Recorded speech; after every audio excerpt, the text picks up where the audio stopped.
Morning, Mr. Miller. Hey, Mr. Rubin, how are you doing? Good. How are you doing today? Good, man. I'm excited to hear what you got for me. Yeah, awesome. Love to jump into that. Before that, tell me what's going on in the life of Paul. Life of Paul, not much, dude. Sorry that the missus couldn't be here. She's kind of sick right now, so I'm here for both of us, and I'll convey whatever you tell me to her. But other than that, man, yeah, nothing really new. I've been anticipating this meeting. You know, kind of a little Awesome. nervous, as you remember. You know, we had a lot of questions. Yeah. And so we're just excited to hear what you have for us. Well, I'm happy to answer those questions for you and send my best wishes to your wife. I hope she gets well soon. Thank you. All right. So, would you like to jump into it? Yes. Please, Okay. dive right in. So, what I'd like to start with today is your current portfolio. Right. And we're going to take a look at it. We're going to take a look at your strengths and your weaknesses. Mm-hmm. Before I start talking about your investments, though, I remember you had some questions in our first meeting about that. Yes. So I guess the biggest thing is our current portfolio properly invested, all things considered? Mm-hmm. Because as you know, we are getting near to retirement, and you know, when I do my own research, I hear people say that you gotta be out like 100% cash because I'm almost at retirement, and there's so many different things. I just want to know what your professional opinion is, Mm-hmm. and if we're not properly invested, I guess how do we fix that? Because I mean, we're so close to retirement. Seems like a rather daunting thing to move around so much money so close to retirement. Mm-hmm. Absolutely. Yeah, we can talk about that. So your strengths Mm-hmm. in your investments right now is you guys have done an incredible job saving over time, Yes. and the investments that you do have been really, really good for you. I mean, Mhm. they've grown a lot. You have a lot of Apple and Amazon stock that has shot through the roof. Yeah, it's great.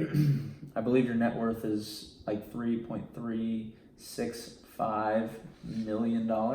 My old advisor told me it was something close to that. Yeah, my old advisor told me something like that. Yeah. Mhm. So the majority of that is those two stocks. I mean, back in like 2000 after the bubble crash and all that, Mhm. I just remember people still saying, "Oh, that technology is still going to be a big thing. You don't want to get in it." And Apple was one of those companies that really stood out to me. And Right. here we are. Well, it did fantastic.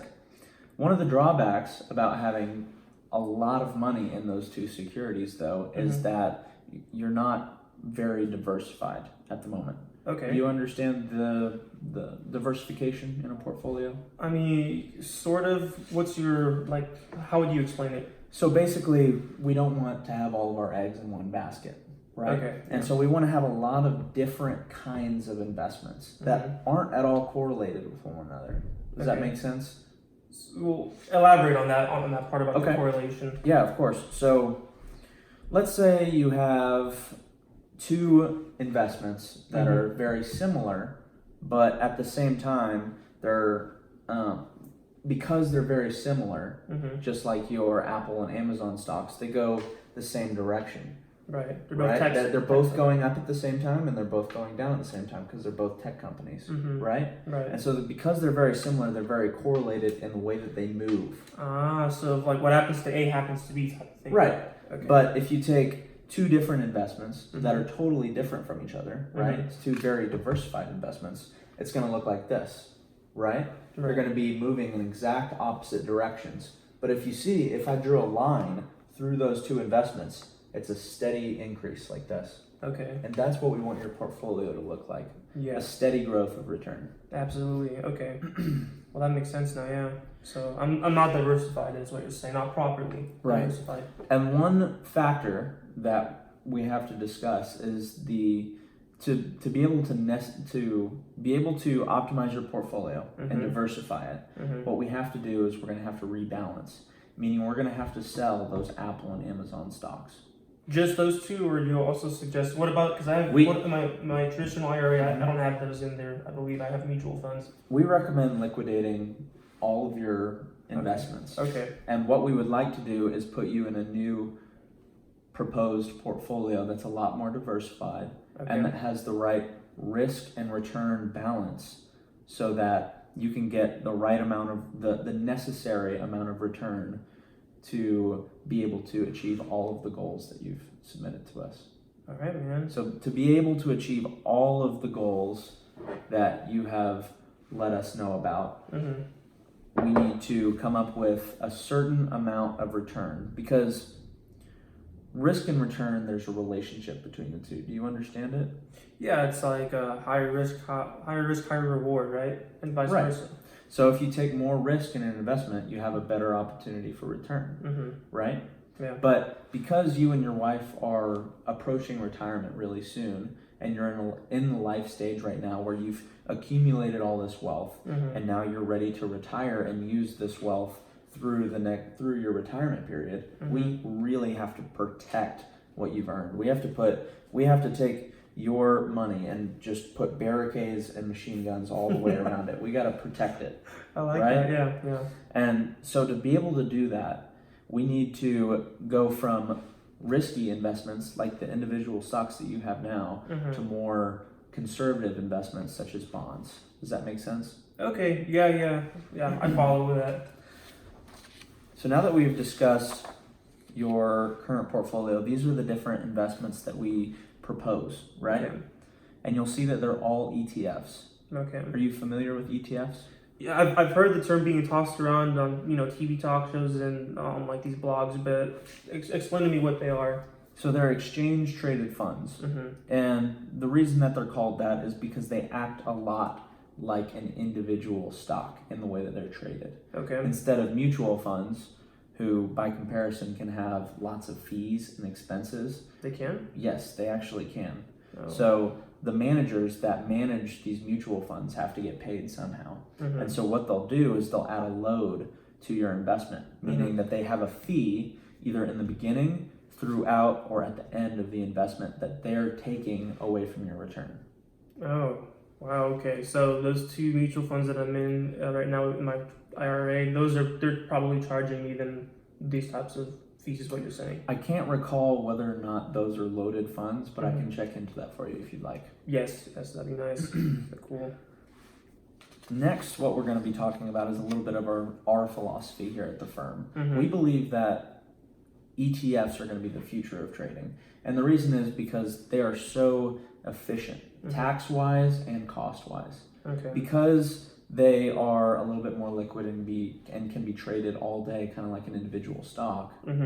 They are a little bit less expensive, but less expensive doesn't mean bad in this scenario. We want to buy at a low price and sell at a higher price. Yes. And so a lot of the money that you're going to make is by buying the stocks that you're going to have in your portfolio. And so we want to make sure, because we're value investors, that we're buying with the least amount of expenses and the best amount of tax efficiency. Well, I mean, that sounds great. I'm all about that. And the other thing that we believe is that investors nowadays, kind of like me and you, we're both investors, cannot really achieve a competitive edge in today's market. And I'll explain to you why. You see all these, active traders, hedge fund traders that are throwing around a lot of money and getting these extravagant returns, right? But the thing is, in today's world, there's not, with the exchange of information, the high speed exchange of information, it's very hard to get that competitive edge in the market because everybody knows the same information. Right? Yeah. And so what we believe is the best thing to do in today's reality is to try to get as close to the market return as we possibly can. And the easiest way to do that is by making sure that we are we're investing in funds that have a good track record, at least a 10-year track record of great returns, that are consistent returns with low expenses and very high tax efficiency.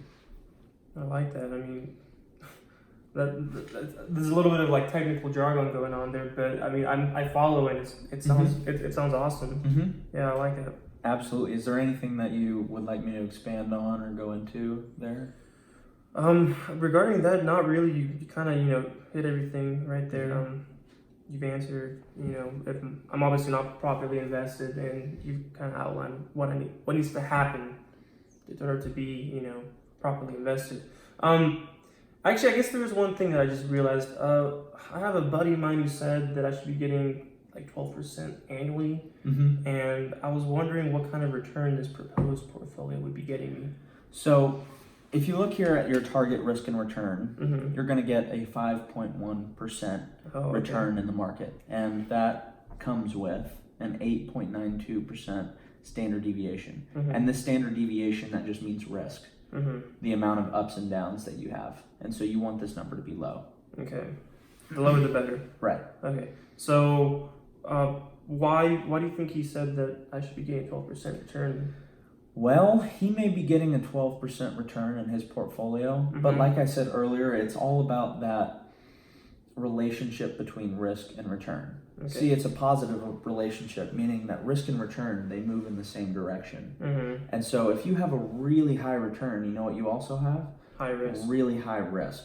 And because you guys are so close to retirement, we don't want to give you more risk. We don't want to have more risk in your portfolio than would be optimal so that you guys can meet all your goals. Okay. Because if we could get you a 12% risk, we could put you in those types of investments. Mm-hmm. But what would happen along with that is your risk would go way up, Mm-hmm. and the probability that you achieve all of your goals in retirement would go down.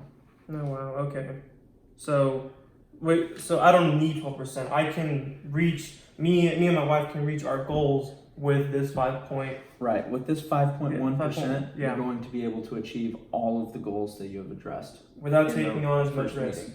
Exactly. Oh. We're going to limit all of the risk. Mm-hmm. So we're going to have a very, very low risk, and we're going to have a return that's necessary for you to meet all of the goals that you've presented us. Man, that sounds great, Mr. Rubin. That sounds great. Awesome. Yeah. Well, if you agree with everything that's outlined here in our IPS statement, I would love to get your signature right here. Absolutely. This is the last Of one, course. right? Of course. All right. Here's a pen. Oh, thank you. All right. Well, thank you so much for coming in and meeting with me today, and I cannot wait to meet you in our next meeting. Absolutely. Thank you, Mr. Rubin. Yeah. Have a great day. Thanks. You too. That was good, bro. Bro,